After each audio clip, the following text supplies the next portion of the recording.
Fala galera, sejam bem-vindos a mais um vídeo aqui no canal do Fabão. Nessa terça-feira, a rodada começa às 9 horas, estou gravando aqui agora 5h30 basicamente.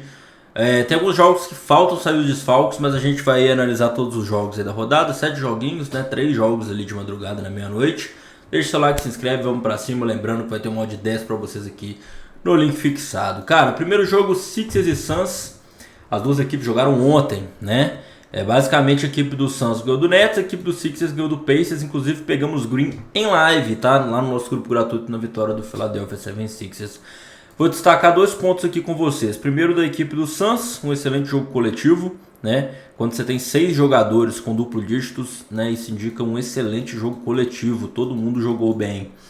Por parte da equipe do Sixers, cara, eu vou falar uma coisa aqui. Embiid jogou muito bem, 30 pontos, né? Mas como você sabe, ele vai ficar de fora do jogo de hoje, né? Porque ele não joga em back-to-back. E destaque para Tyrese Maxey, meu irmão, com 8 roubos de bola, um verdadeiro trombadinha. Jogou muito os dois, a dupla da equipe de Filadélfia, mas infelizmente não consegue ficar saudável, né? Paul George está fora e Embiid também confirmado fora da partida, enquanto a equipe do Phoenix Suns está toda completa, pelo menos até no primeiro momento. Então, cara, basicamente, né? Back-to-back se equivalem, jogo na Filadélfia. Eu vou com a vitória da equipe do Phoenix Suns em meia unidade, tá galera? Apenas meia unidade, nada mais que isso. Acho que é um jogo que é bem 50-50, mas eu vou me apegar ao fato do Paul George e do Joel Embiid não estarem jogando a favor da equipe do Philadelphia. Embiid, que ontem foi o maior pontuador do time. A equipe do Suns está conseguindo fazer um basquete muito coletivo, defendendo bem. Dillon Brooks, Cody Gillespie, Devin Booker, Mark Williams, a tropa toda, meia unidade na vitória do Suns. É um confronto difícil, mas leva vantagem para o Suns. Chicago Bulls e Clippers, cara, esse jogo, quando eu vi que Kawhi Leonard não joga e possivelmente a gente pode ter o retorno de Josh Giddey e Williams, cara, o jogo em Chicago também, eu queria pegar a vitória dos Bulls, cara. Eu sei que é um palpite meio difícil de se pegar, principalmente porque o Clippers vive uma ótima fase, né? São 8 vitórias nos últimos 10 jogos. Mas, cara, o Kawhi não joga, né? O Kawhi não joga e eu acho que isso muda a equação que a gente tá fazendo essa conta, entendeu? Então, ainda mais se o Josh Giddey jogar, eu vou com a vitória da equipe do Chicago Bulls aqui, tá, galera? E, cara, tá bom, um palpite de jogador. Cara, eu gostei muito da última performance desse jogador aqui, que é o Coby White. Um cara que tem 18 pontos de média por jogo. Acertou 7 triplos no último jogo contra o Brooklyn Nets, que foi dia 18. Inclusive tem isso, tá? Eu tenho que ressaltar pra vocês. A equipe dos Clippers jogou contra os Wizards, né? No dia 19. Foi ontem, né? Foi ontem.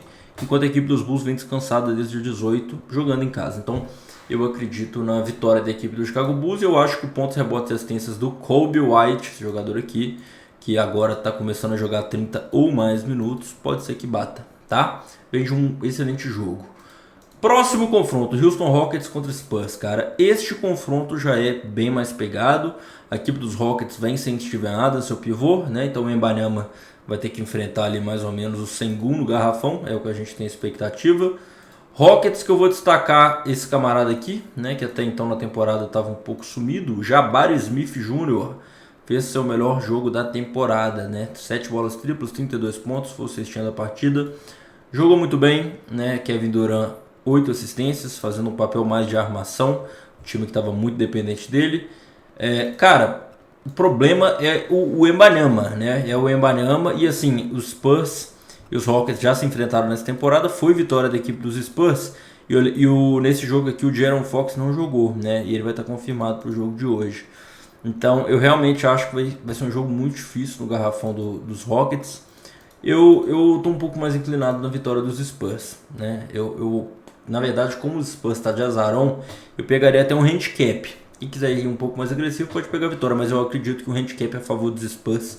Tem bastante valor, mais 6, mais 7,5 ali. Pode ser que a equipe dos Rockets vença, naturalmente, joga em casa, é o favorito, segundo as odds, mas eu acho que a equipe dos Spurs cumpre esse handicap aí e pode até surpreender, né, cara? Estão completos aí. Talvez só o Devin Vassell que não jogue, mas enfim. Eu tô gostando muito do basquete dos Spurs, que, né, atualizando vocês, é a segunda melhor campanha da Conferência Oeste, com 30 vitórias e 13 jogos aí. Então uma campanha muito sólida. Jogando como visitante, é o terceiro melhor visitante da Conferência Oeste. Então, próximo jogo, Utah Jazz e Timberwolves. Eu acho que esse jogo é o mais tranquilo da rodada. Isso porque o Utah Jazz Tá desfalcado de Larry Markkinen e Ben Sabalg, né? Esse jogador aqui que, inclusive, tem um jogo excelente aí de 43 pontos, né? Acertou bola tripla até da onde não tinha lugar.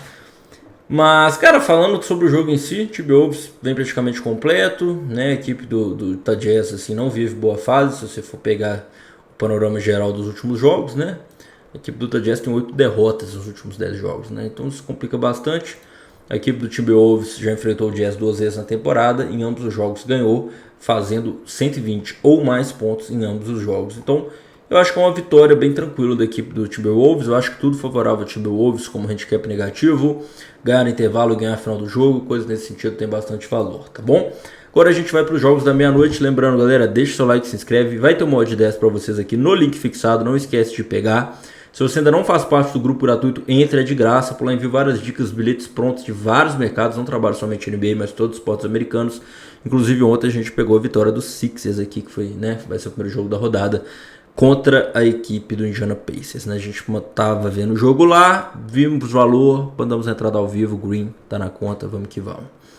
Bom, vamos falar do próximo confronto aqui, Denver Nuggets e Los Angeles Lakers, né? Um confronto de duas equipes da Conferência Oeste, confronto que vale bastante, principalmente porque o jogo é em Denver, no Colorado, né? E eu acho que a equipe dos Lakers, assim, sente muita dificuldade contra a equipe dos Nuggets e vai enfrentar a equipe dos Nuggets sem Nikola Jokic, sem Christian Brown e sem Cameron Johnson, 3 jogadores titulares, e sem Valanciunas também, que é o pivô reserva do Jokic. Por parte dos Lakers, desfalco apenas Austin Reeves, é o que a gente pode destacar aqui. Cara, num primeiro momento, quando eu vejo o péssimo jogo que a equipe dos Nuggets fez, né, no dia 18, perdendo por 23 pontos para a equipe dos Hornets, eu já fiquei um pouco inclinado aí a favor dos Lakers, né? E tem uma coisa que eu quero muito, assim, eu torço para que isso aconteça, para que bata a minha análise, é o fato da equipe do Denver Nuggets. Cara, eu acho que, salvo engano, eles vão jogar hoje com o Aaron Gordon improvisado de pivô. O Aaron Gordon é um ala pivô, joga na posição 4. Nesse jogo de hoje ele deve jogar de center, de posição 5. Cara, eu quero muito que os Lakers acionem o DeAndre Ayton, cara. O DeAndre Ayton foi o cestinha da última partida junto com o Doncic, fez 25 pontos. E é um cara que, assim, ou ele converte, né, essa enterradinha ou aquela bandejinha, ou ele vai pro lance livre. E é um cara que bate no lance livre bem. Pegou duplo-duplo. Eu queria muito que os Lakers acionassem o DeAndre Ayton nesse jogo, tá? Queria muito mesmo. Então eu vou me apegar nisso. Eu vou pegar os pontos do DeAndre Ayton, tá? E a vitória dos Lakers, cara. É o que eu vou pegar justamente por esse contexto dos Nuggets estarem sem Nikola Jokic, que é seu pivô titular, sem o Valanciunas, que é o pivô reserva, e ainda sem Cameron Johnson e Christian Brown, que são 2 caras defensores e bons reboteiros. Então, cara, se o DeAndre Ayton for acionado, né, mas tem jogos que ele tem jogo que ele não é, ele vem de um último jogo dos Lakers, né, que foi aqui no dia 18 na vitória contra os Raptors, ele foi bem acionado, então a expectativa é que ele seja acionado, cara, essa é a minha expectativa, pra ser bem honesto. Então vão nessas duas perspectivas, pontos, linha limite do DeAndre Ayton com vitória da equipe do Los Angeles Lakers, cara. Próximo jogo, Golden State Warriors contra Toronto Raptors. Lembrando que todos os melhores palpites você encontra no meu grupo VIP de esportes americanos, tá, galera? Playoffs da NFL, NBA rolando, tá? Rock no gelo, NHL também tá pegando fogo. A gente faz uma entrada por dia na NHL. Nosso aproveitamento tá maravilhoso na NHL, tá, galera? Então vamos pra cima. Pra você adquirir todos os melhores planos, tá na descrição, nos comentários. Vem comigo, galera. Golden State e Toronto Raptors. Cara, eu tenho que destacar principalmente a equipe do Golden State, né? A equipe do Golden State que ontem perdeu o Jimmy Butler numa lesão feíssima no joelho, tá? Lesão feia. Então Jimmy Butler que está fora da temporada, né? E quando você pega esse Raptors, que assim, beleza, que tá sem o RJ Barrett e o Jacob Poeltl, né? Que são 2 caras, assim, nível titular, né? Mas o Draymond Green pode ser que não jogue, inclusive não jogou ontem. Mas, cara, os Raptors não jogam desde o dia 18, né? A equipe do Golden State vem de um back-to-back, apesar de não viajar, joga em casa. A equipe dos Raptors ganhou do Golden State no último confronto, né? Que foi para prorrogação.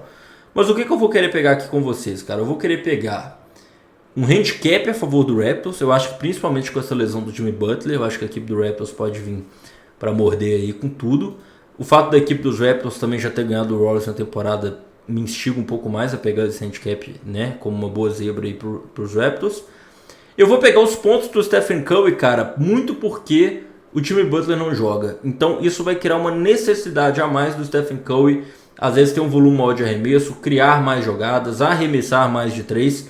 E eu também vou me apegar ao fato, né, e aí eu já vou correlacionar com a nossa próxima entrada, que é o fato do Stephen Curry no último confronto contra os Raptors ter feito 39 pontos, tá? E inclusive não teve um bom aproveitamento, só para pensar nas bolas triplas. Foi muito ponto de bandeja e muito ponto de lance livre. Então assim, eu quero pegar os pontos da linha limite do Stephen Curry. E tem mais um palpite que para mim assim é o primordial, primeiramente porque o Jacob Poeltl não joga e o Murray Bowles também, né? Então tá sem dois pivôs a equipe do Raptors. Porém, meu irmão, tem um amigo aqui que se destaca muito nisso, que é o Scott Barnes. Por quê? O pivô do Raptors vai ser o Mamukelashvili, esse georgiano aqui, que é center de 2,6 m. É um cara que é reboteiro e tal, faz um pivô ali bem, mas não tem a mesma intensidade e o mesmo tempo de quadra do Scott Barnes. O Scott Barnes é um cara que, apesar de ter 2,3 m, né, para pivô na NBA hoje, a gente pode se dizer que é baixo, né? Ele não joga de pivô, mas assim, né? A gente tem um Embanema de 2,24 m. Mas o que eu tô querendo dizer é o seguinte, ele é um cara que luta muito por rebote, ele é muito explosivo, ele pula muito alto, né? E nesse jogo contra o Golden State, galera, ele pegou 25 rebotes, tá? 25 rebotes. Então, tanto a linha de PRA, pontos, rebotes e assistências, como a linha de duplo-duplo do Scott Barnes, para mim tem muito valor, tá? Um cara que pega 25 rebotes, meu amigo, a gente tem que conferir no último jogo, né? Então, eu vou com a linha aí de duplo-duplo no troco e pontos, rebotes e assistências do Scott Barnes na unidade normal, beleza? Próximo confronto, Kings e Heat. Galera, posso ser bem honesto com vocês? Foge desse jogo, meu irmão. A equipe do Heat é uma equipe completamente previsível. Eles têm a capacidade de ganhar da equipe do OKC, né, que é a melhor... É o time que tem a melhor campanha da NBA e ao mesmo tempo perderem para a equipe do Golden State, sem Jimmy Butler, sem Draymond Green, enfim, não dá muito para entender. Tem jogos que eles jogam muito, tem jogos que eles não jogam bem. A equipe dos Kings, apesar também de estar vindo de uma boa sequência, é um time imprevisível, que chuta muito de 3, depende muito do Lavine ou do DeRozan estar inspirado. Eu não sei muito o que pode acontecer. Eu gosto mais da equipe do Miami para ganhar. Mas assim, cara, o último confronto entre Kings e Heat deu Kings, cara. E foi um amasso, né? Principalmente do Zach LaVine. Acertou 8 bolas de 3. Então assim, se tem um jogo pra evitar, eu acho que seria esse. O resto, a gente taca pau aí, mete ficha, fechou? Tamo junto, galera. Lembrando, tem uma de 10 aqui no link fixado. Vamos pra cima, valeu!